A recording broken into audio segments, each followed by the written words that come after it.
Olá! Em todos os movimentos do nosso dia a dia, as três leis de Newton estão presentes.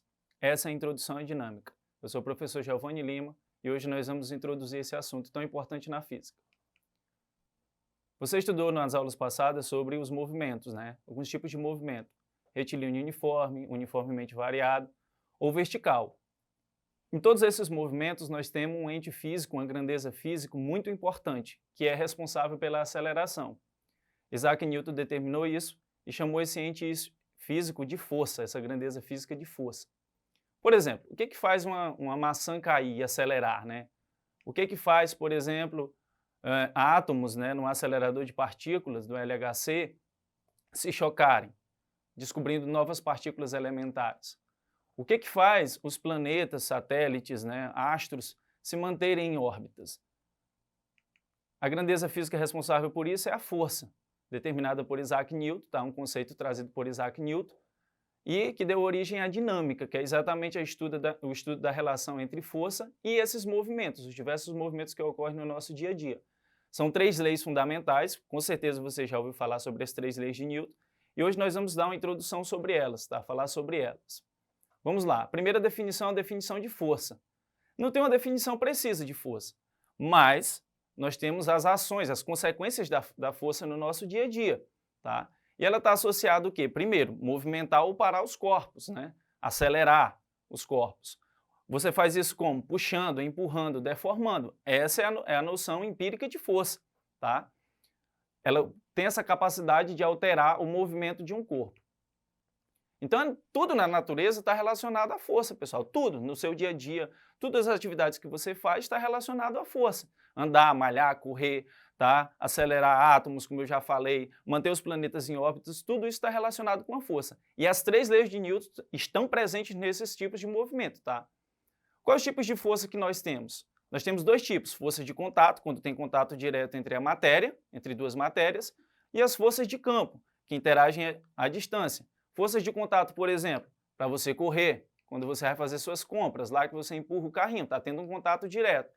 E as forças de campo, por exemplo, força gravitacional, não tem um contato direto entre a matéria, mas ela existe. Como é que nós medimos a força, a unidade de força? A unidade de força é o Newton, tá? Ele é decorrente de quê? Da segunda lei. Força resultante é igual a massa vezes a aceleração. Se você pegar a unidade de massa, é o quê? Quilograma. Aceleração, metro por segundo ao quadrado. Então, a força resultante vai ter como unidade quilograma vezes metro por segundo ao quadrado. Para fins de simplicidade, a gente chama isso de Newton, tá? Essa é a unidade de medida. Existe um aparelho que a gente também utiliza para medir força, tá? Que é o dinamômetro. O dinamômetro é um aparelho que faz a medida dessa força. Vamos estudar as três leis de Newton que estão relacionadas ao movimento.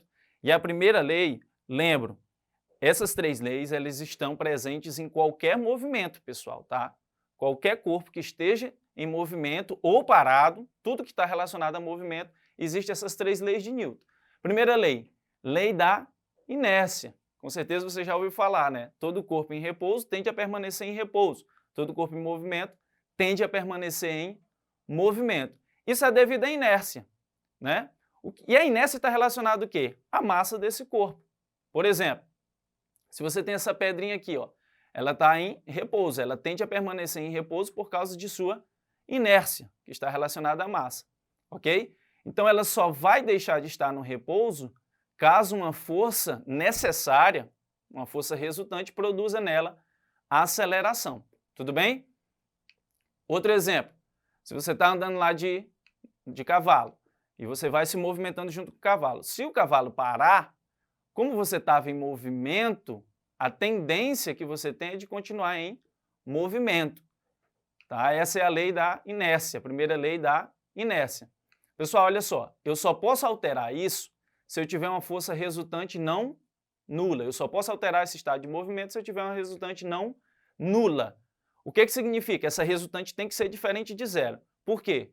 Porque se eu tenho uma força resultante igual a zero, esse corpo pode permanecer tanto em repouso quanto em movimento, tá? Por exemplo, nesse caso aqui, ó, você tem uma força resultante igual a zero. Não foi a força que esse bonequinho aqui está causando na pedra não é necessário para causar aceleração, então a força resultante é zero.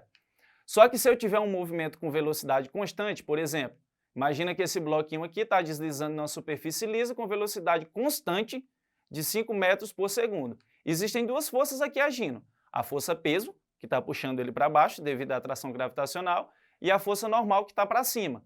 Como elas têm módulos iguais e estão em direções opostas, a força resultante é zero. Por exemplo, se a força peso for 10 newtons, a força normal também vai ser 10 newtons. 10 menos 10, zero. A força resultante, ela é zero. Só que ele ainda continua em movimento, porque essa força resultante não foi capaz de alterar o estado de movimento do corpo, ok? Segunda lei de Newton é a mais importante, que tem mais aplicações. Na verdade, a lei da inércia ela é decorrente da segunda lei de Newton. E o que essa lei diz? A força resultante não é só uma força, você tem que considerar todas as forças do sistema. A força resultante ela é igual ao produto da massa pela aceleração adquirida, ok? Força resultante medida em newtons, como a gente já falou, massa medida em quilogramas e aceleração em metros por segundo ao quadrado. Em termos de aceleração, ó, se eu isolar o A aqui, a massa passa para outro termo dividindo. Então a aceleração fica dessa forma, força dividido pela massa. Tudo bem? Por que isso é importante? Ó? Se eu tenho uma massa grande, aqui embaixo, ó, veja só, se eu tenho uma massa grande, é inversamente proporcional. Se eu tenho uma massa grande aplicando a mesma força, a aceleração ela vai ir diminuindo. É inversamente proporcional, tá? A aceleração é inversamente proporcional à massa. Mais um exemplinho aqui, ó. O corpo em inércia, aceleração é igual a zero. Se eu quero causar uma aceleração nesse corpo, é necessário aplicar uma força. Como é que eu calculo essa força? Pego a massa, multiplico pela aceleração. Como consequência, que eu já falei, a segunda lei de Newton tem duas situações, né? O corpo pode permanecer em repouso, ou ele pode permanecer em repouso devido à sua inércia, ou ele pode permanecer em movimento, se a velocidade for constante, tá, pessoal? Não esqueça disso. O que é uma velocidade constante? Ela tem o mesmo valor no decorrer do tempo, tá? Por exemplo, eu tenho esse carrinho aqui, ó, 10 metros por segundo. Então, ele tem a mesma velocidade em qualquer instante. Se eu for calcular a aceleração dele, ó, se você usar a expressão da aceleração, que é a velocidade final menos a inicial, dividido pelo tempo final menos o tempo inicial, você vai ter, vamos pegar esse intervalo aqui, ó, de 0 segundo até 2 segundos. Qual é a velocidade final? 10, não muda, né? O tempo final, 2. A velocidade inicial aqui, ó, 10. O tempo inicial, 0. Se você fizer os cálculos e substituir, a aceleração dá quanto? 0. Então, se você substituir na segunda lei de Newton, a massa pode ser a massa que for, mas como a aceleração é 0, a força resultante também é 0. Isso faz com que o corpo pare? Não, ele continua em movimento. Tudo bem? Terceira lei de Newton, ação e reação. O que é a lei da ação e reação? A toda força de ação sempre vai ter uma força-reação de mesma intensidade, mesma direção, direção horizontal, vertical, e sentidos contrários, direita e esquerda, para cima e para baixo. Se uma força é aplicada aqui, ó, no sentido para a direita, a força de reação é para a esquerda, ok? É por isso que aqui nesse exemplo, ó, você tem, ó, a aplicação da força 1, tá? Força 1 é essa aqui, ó. Força 1, que é causada por esse corpo sobre o corpo 2. Então, a força 1 sobre 2.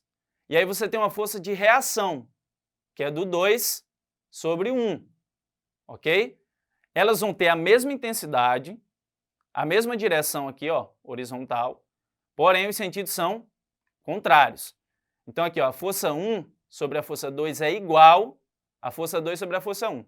O sinal negativo é para indicar o sentido, porque a força 2 está para a esquerda, esquerda geralmente a gente representa o sentido pelo sinal negativo, e a força 1 sobre 2 está para a direita, ok? Essa é a lei da ação e reação. Aí você pode perguntar assim, professor, mas quando eu empurro alguma coisa, essa coisa se movimenta e eu não. Claro, a massa dela é menor. Então, se a massa dela é menor e eu aplico uma certa força, eu causo uma aceleração que faz com que esse corpo se movimente. A reação, a força de reação, não foi suficiente, porque sua massa é grande, para causar uma aceleração. Tudo bem? Vamos lá, por exemplo. Um exemplo cobrado no Enem já, tá? Sobre isso. Questões bem contextualizadas, então é importante você dominar e interpretar isso nos problemas, tá? Tem aí, ó, em uma colisão entre dois automóveis, a força que o cinto de segurança exerce sobre o tórax e o abdômen do motorista pode causar lesões. Isso é uma introdução. Pensando na segurança do seu produto, um fabricante de automóveis realizou testes com 5 modelos de cinto. Os testes simulam uma colisão de 0,3 segundos de duração e os bonecos que representavam os ocupantes foram equipados com acelerômetros. Esse equipamento registra o modo da desaceleração, isso é importante, do boneco em função do tempo. Os parâmetros como massa dos bonecos, dimensões dos cintos e velocidade, imediatamente antes e após o impacto, foram os mesmos para todos os testes. O resultado final foi obtido nesse gráfico, né, de aceleração pelo tempo. Está aqui o gráfico, tá? Esse gráfico representa o quê? A aceleração em função do tempo. Um raciocínio que você teria para resolver esse problema é o seguinte: qual é que vai ser o melhor cinto, né? Que é o que ele pergunta aqui, ó. Qual modelo de cinto oferece menor risco? Então ele vai ser o melhor, né? De lesão interna ao motorista. Você poderia pensar o seguinte: bom, se eu tiver uma aceleração grande, eu vou ter uma grande quantidade de movimento do corpo. Então ele vai ter uma colisão maior, né? Então os riscos são maiores. Então o meu cinto vai ser aquele, o melhor, vai ser aquele que causa uma desaceleração melhor. Nesse caso, tem que ir desacelerando devagarzinho, para que as lesões não ocorram. E se você observar pelo gráfico, o melhor cinto aqui, ó, vai ser esse cinto aqui, ó. Veja que a curva dele é a mais achatada. Isso implica que a desaceleração nesse cinto é a melhor, tá? Que é o cinto 2. Então a nossa alternativa aqui é letra B. Tudo bem? Uma questão cobrada no Enem, bem complexa, que você precisa ter um raciocínio bem elaborado, tá? No exemplo 2, tem o seguinte: para entender os movimentos dos corpos, Galileu discutiu o movimento de uma esfera de metal em 2 planos inclinados, sem atrito, isso é importante, e com a possibilidade de se alterarem os ângulos de inclinação, conforme mostra a figura. Está aqui a figura, tá? Na descrição do experimento, quando a esfera de metal é abandonada para descer um plano inclinado de determinado nível, ela sempre atinge, no plano ascendente, no máximo um nível igual àquele em que foi abandonada. Isso ocorre porque não existe atrito.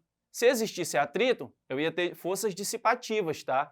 Então isso ocasionaria uma perca de energia, que não faria ele chegar no mesmo ponto. Mas como ele disse que é sem atrito, chega no mesmo ponto. Vamos lá para a questão.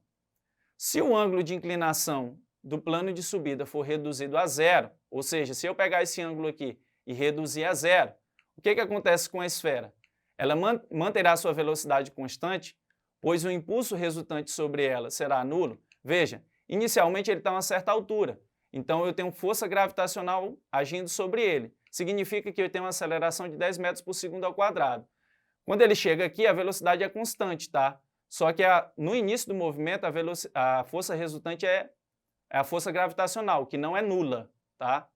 Letra B, manterá sua velocidade constante, pois o impulso da descida continuará a empurrá-la? Sim, segundo a inércia, né? Se eu tenho um corpo em movimento, ele tende a permanecer em movimento. Então, a alternativa correta é a alternativa B, tá? Não vai dar tempo